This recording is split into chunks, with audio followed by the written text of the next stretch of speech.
అందరికీ నమస్కారం. ఇంతవరకు మనం మన ఛానల్లో భగవద్గీతలోని 5 అధ్యాయాలను సంపూర్ణంగా చెప్పుకున్నాం కదా! ఇక ఈ రోజు నుండి 6వ అధ్యాయాన్ని ప్రారంభిద్దాం. ఈ 6వ అధ్యాయాన్ని ఆత్మ సంయమయోగం అని పిలుస్తారు. ఈ అధ్యాయంలో 47 శ్లోకాలున్నాయి. 5వ అధ్యాయంలోని శ్రీకృష్ణ పరమాత్మ కర్మయోగం మరియు కర్మ సన్యాస యోగాలను గురించి వివరించి అర్జునుడికి కర్మయోగమే సులభమైన మార్గమని, దానినే అనుసరించమని చెప్పారు. ఈ అధ్యాయంలో మనస్సుని ఎలా అదుపులో ఉంచుకోవాలో వివరిస్తూ, దానికి ధ్యానం ఎంత అవసరమో శ్రీకృష్ణ పరమాత్మ వివరిస్తారు. ధ్యానం చేయడం ద్వారా చంచలమైన మనసు ప్రశాంతంగా మారి మన ఆలోచన శక్తి పెరుగుతుంది. ప్రతికూల పరిస్థితుల్లో కూడా మనం ప్రశాంతంగా ఉండడం ధ్యానం ద్వారా మాత్రమే సాధ్యపడుతుంది. ఇంకా ఈ 6వ అధ్యాయంలో మనస్సుని ఎలా నియంత్రించాలి, ఆధ్యాత్మిక మార్గంలో ఉన్నా కూడా మనస్సు గాడి తప్పితే ఏం చేయాలి మొదలైన విషయాలను శ్రీకృష్ణ పరమాత్మ ఇందులో ఉపదేశించారు. అవేంటో ఈ 6వ అధ్యాయంలో మనం తెలుసుకుందాం. మన ఇదివరకటి వీడియోలను ఎవరైనా చూడాలనుకుంటే డిస్క్రిప్షన్లోను మరియు కమెంట్స్లోనూ కూడా లింక్ ఇచ్చాను. భగవద్గీత అని తెలుగులో కనిపిస్తుంది. ఆ లింక్ మీద మీరు టచ్ చేయగానే భగవద్గీతకు సంబంధించిన మొదటి అధ్యాయం మొదటి భాగం నుండి ఇప్పుడు చెప్పుకున్న ఈ 6వ అధ్యాయం మొదటి భాగం వరకు అన్నీ ఓపెన్ అవుతాయి. అందులో మీరు ఏది కావాలంటే దాని మీద టచ్ చేసి వినగలరు. ధన్యవాదాలు. ఓం శ్రీకృష్ణ పరమాత్మనే నమః. హరే కృష్ణ కృష్ణ కృష్ణ హరే హరే. జై శ్రీకృష్ణ. భగవద్గీత ఆత్మ సంయమ యోగం అని పిలువబడే 6వ అధ్యాయంలోని మొదటి శ్లోకం మరియు భావం ఇప్పుడు తెలుసుకుందాం.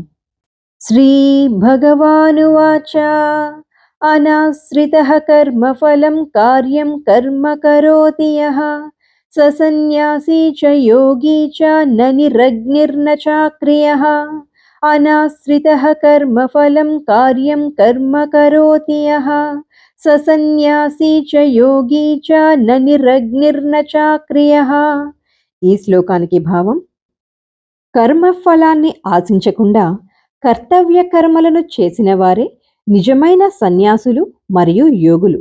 అంతేగాని కేవలం అగ్నిహోత్ర యజ్ఞం వంటివి చేయడం ఆపేసిన వారు, అలాగే కేవలం శరీరంతో చేయాల్సిన పనులను విడిచిపెట్టేవారు సన్యాసులు కాదు.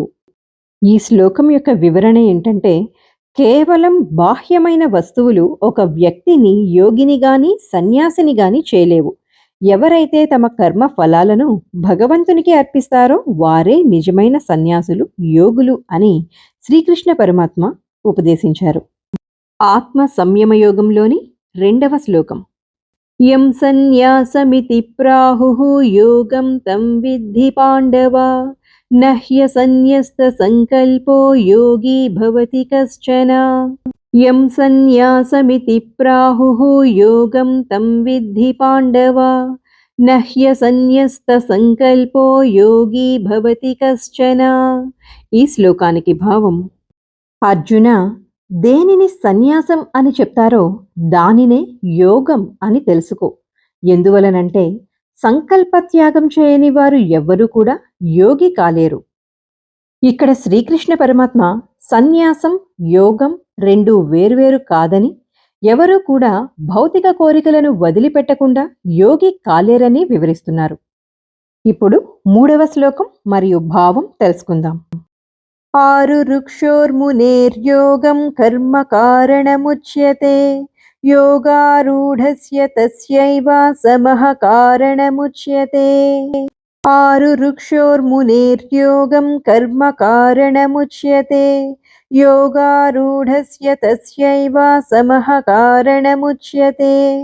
ఈ శ్లోకానికి భావం: యోగ స్థితిని పొందాలి అనుకునే మునికి నిష్కామ కార్యాచరణం అంటే ప్రతిఫలాన్ని ఆశించకుండా చేసే పనులే సాధనముగా చెప్పబడింది.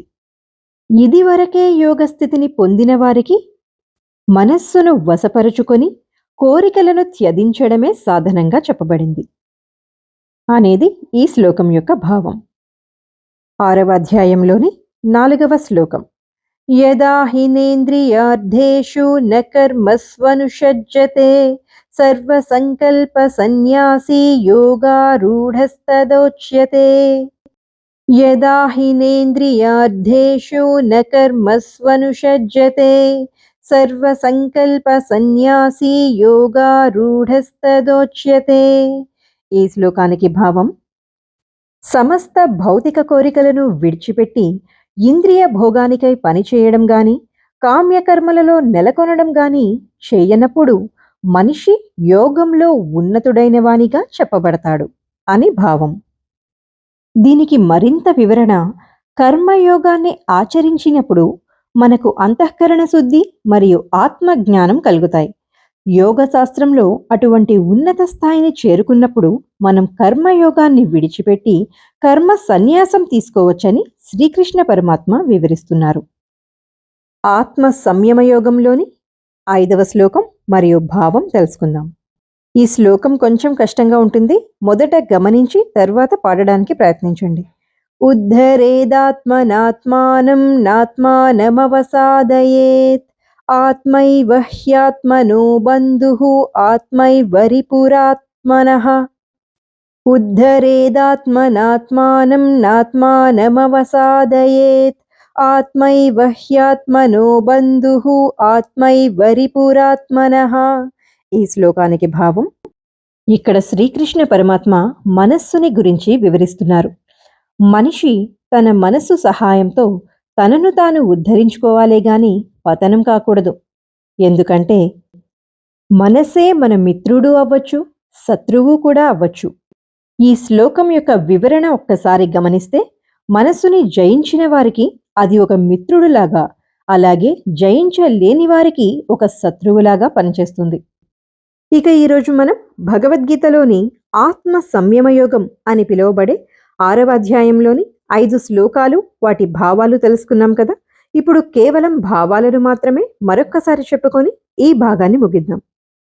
శ్రీకృష్ణ భగవానుడు అర్జునుడితో ఈ విధంగా చెప్తున్నారు: ఫలాపేక్ష లేకుండా కర్తవ్య కర్మలను ఎవరైతే చేస్తారో వారే నిజమైన సన్యాసులు మరియు యోగులు. అంతేగాని కేవలం అగ్నిహోత్ర యజ్ఞం వంటివి చేయడం ఆపేసిన వారు లేదా శారీరక క్రియలు వదిలేసిన వారు సన్యాసులు కాదు. ఓ పాండుకుమారా, ఓ అర్జున, ఏది సన్యాసం అని పిలువబడుతుందో అది యోగంతో సమానమని నువ్వు తప్పక తెలుసుకోవాలి. ఎందుకంటే ఇంద్రియ భోగ వాంఛలను విడిచిపెట్టనిదే ఏ మనిషి కూడా యోగి కాలేడు.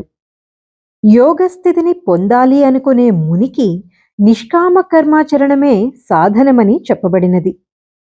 అదేవిధంగా ఇదివరకే యోగంలో ఉన్నతుడైన వానికి సమస్త భౌతిక కర్మల విరమణ సాధనంగా చెప్పబడినది. ఇక్కడ యోగం అంటే మనిషి తనను తాను భగవంతునితో జోడించుకునే పద్ధతి అని చెప్పవచ్చు. భగవంతునికి మనిషికి మధ్య నిచ్చెనగా ఈ యోగాన్ని చెప్పవచ్చు.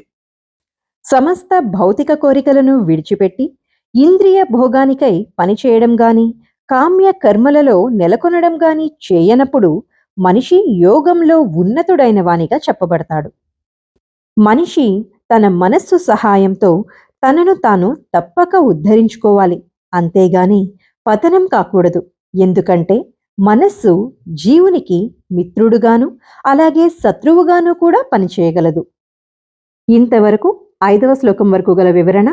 ఈరోజు మనం 5వ శ్లోకం మరియు భావం వరకు తెలుసుకున్నాం కదా. ఇక వచ్చే వీడియోలో 6వ శ్లోకం నుండి తెలుసుకుందాం. భగవద్గీతను అర్థం చేసుకోలేని వారి కోసం సరళమైన తెలుగులో వివరించే ప్రయత్నం చేస్తున్న మన ఛానల్ని సపోర్ట్ చేయాలని మనవి చేస్తున్నాం. భగవద్గీతను చదవండి, చదివించండి. అది కుదరని పక్షాన వినండి, ఇంకొంతమందికి వినిపించండి. భగవద్గీత అనే ఈ అమృతాన్ని అందరికీ పంచిపెడదాం. హరే కృష్ణ కృష్ణ కృష్ణ హరే హరే. జై శ్రీకృష్ణ.